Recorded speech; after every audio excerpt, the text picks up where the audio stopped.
Hello guys, welcome to my YouTube channel. Actually ഇന്ന് ഞാൻ വന്നേക്കുന്നത് ഒരു ഹെൽത്ത് സെക്ടർ റിലേറ്റഡ് ആയിട്ടുള്ള ഒരു വീഡിയോ ആയിട്ടാണ്. ഇത് ആ പ്രൊഫഷണലിനെ കരിവാരി തേക്കാനോ മറിച്ച് അവരെ കുറ്റപ്പെടുത്താനോ ഒന്നും ചെയ്യുന്നൊരു വീഡിയോ അല്ല. ഇത് ആ ഒരു പ്രൊഫഷണലിൽ നടക്കുന്ന ഹിഡനായിട്ടുള്ള കാര്യങ്ങൾ എനിക്കറിയാവുന്ന കാര്യം നിങ്ങളുമായിട്ട് പങ്കുവെക്കാൻ വേണ്ടിയിട്ടാണ് ഇപ്പോൾ ഞാൻ ഈ വീഡിയോ ചെയ്യുന്നത്. ഇതൊരു 3 പാർട്ടായിട്ടായിരിക്കും ഈ വീഡിയോ നിങ്ങളുടെ മുന്നിലേക്ക് എത്തുന്നത്. ഡോളോ 650.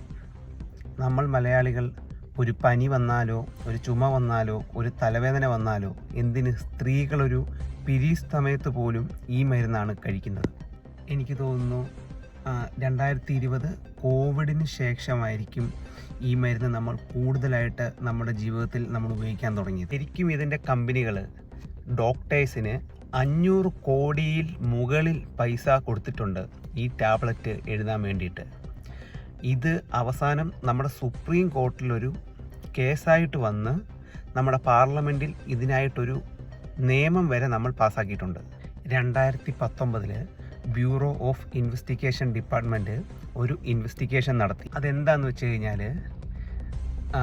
ഇന്ത്യയിലെ പല ഏരിയയിലുള്ള ഡോക്ടർമാർക്ക് ഇതുപോലുള്ള കമ്പനികൾ washing machine, TV, mobile phone, furnitures ഇങ്ങനെയുള്ള കാര്യങ്ങൾ ഓഫർ ചെയ്ത് അല്ലെങ്കിൽ കൈക്കൂലിയായിട്ട് കൊടുത്ത് അവരുടെ പേഷ്യൻസിന് ഈ മരുന്നുകൾ എഴുതി കൊടുത്തു. ഇവിടെ ഇതിങ്ങനെ ചെയ്തത് മൂലം ക്ലിനിക്കൽ ട്രയൽ ടെസ്റ്റ് എന്ന് പറഞ്ഞൊരു ടെസ്റ്റാണ് സ്കിപ്പായത്. ആ ടെസ്റ്റ് എന്താണെന്ന് വെച്ച് കഴിഞ്ഞാൽ ഒരു ടാബ്ലറ്റ് അല്ലെങ്കിൽ ഒരു മെഡിസിൻ ഒരു പേഷ്യൻസിന് കൊടുക്കുന്നതിന് മുന്നേ ആ ടാബ്ലറ്റ് ഒരു പർട്ടിക്കുലർ ടെസ്റ്റിന് വിധേയമാക്കണം. ഇത് സേഫ് ആണോ അല്ലയോ എന്നറിയാം.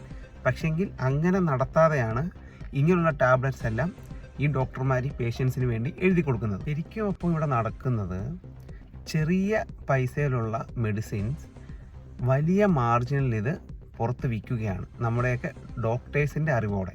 ഞാൻ എല്ലാ ഡോക്ടേഴ്സിനെ പറ്റിയല്ല പറയുന്നത്, ചിലരെ പറ്റി മാത്രമാണ്. നിങ്ങൾക്കൊരു കാര്യം അറിയാമോ?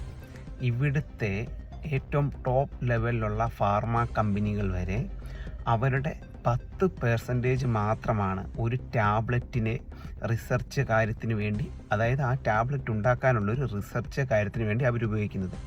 ഒരു 30% മുകളിലാണ് അവരിത് മാർക്കറ്റിങ്ങിന് വേണ്ടി ഉപയോഗിക്കുന്നത്.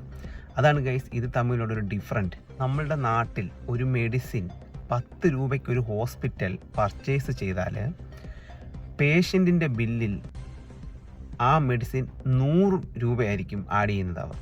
അതുപോലെ ഒരു സിറിഞ്ച് 5 രൂപയ്ക്ക് അല്ലെങ്കിൽ 10 രൂപയ്ക്ക് ഹോസ്പിറ്റൽ പർച്ചേസ് ചെയ്താൽ പേഷ്യൻറ്റിൻ്റെ ബില്ലിൽ 65 രൂപ 70 രൂപയ്ക്കും. ഏകദേശം 10 ഇരട്ടി വിലയാണ് നമ്മുടെ എല്ലാം ബില്ലിൽ ഈ ഹോസ്പിറ്റൽ ആഡ് ചെയ്യുന്നത്. ഇങ്ങനെയാണ് ഗൈസ് ഇവിടുത്തെ സിസ്റ്റം. ഇതൊരു രാഷ്ട്രീയ പാർട്ടികൾ ഭരിച്ചാലും ഇത് മാറില്ല.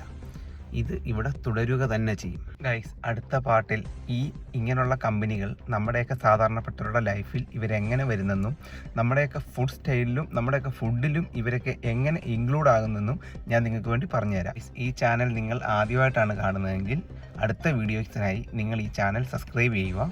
പിന്നെ നിങ്ങളുടെ സപ്പോർട്ടും ഈ ചാനലിന് തരുക.